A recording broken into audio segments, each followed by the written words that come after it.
દિનેશભાઈ સાવલિયા, પૂર્વ કોર્પોરેટર, સુરત મહાનગરપાલિકા।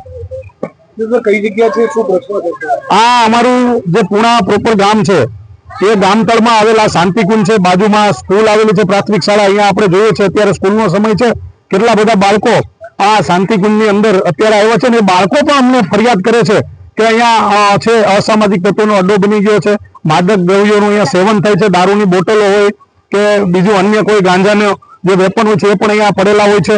એટલે આ શાંતિકુંજને બદલે અશાંતિકુંજ બની ગયું છે।